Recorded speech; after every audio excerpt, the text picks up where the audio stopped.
Hey, welcome back to the channel. So here's what's happening, you guys.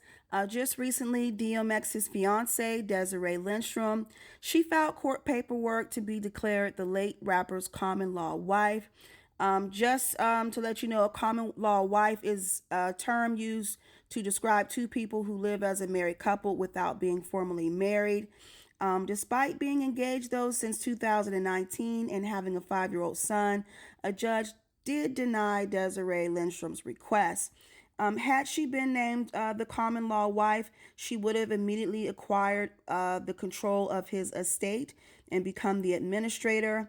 But because he did not leave a will behind, his fiance and his adult children, some of his adult children, are fighting to be named administrators of his estate. There is no will, so that makes a big problem, and it becomes definitely a difficult situation since there's so many people applying to take control.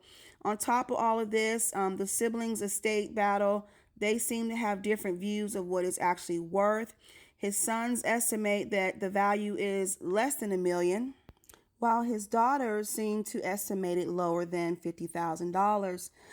With Desiree requests for a common law marriage being shot down, it definitely seems likely that the control of the state will either go to his adult sons or his daughters. So they are due in court on July 15th.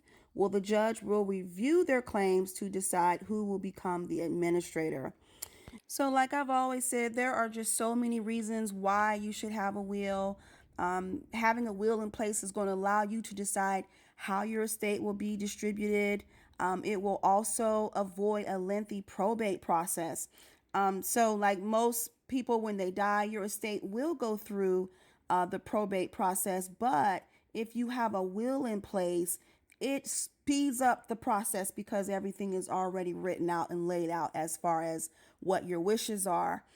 I understand the whole process because I was an administrator over an estate some years ago. And when I tell you it is a lengthy process, if there is no will in place, it took a few years before the estate was actually settled.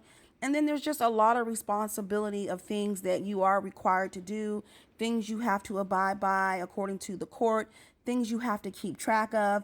It's a lot of work. So just like I've always say, tomorrow is not promised.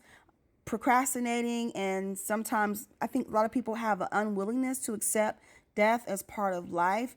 But I think if we come to that realization and make sure that we have things in place, it just makes things so much easier for those that are left behind. All right, you guys. So let me know, what do you think about the judge denying Desiree as a common law wife? And who do you think will become the administrator of the estate? Well, that's all I have for now. Thank you all for watching, and I will see you all in the next video.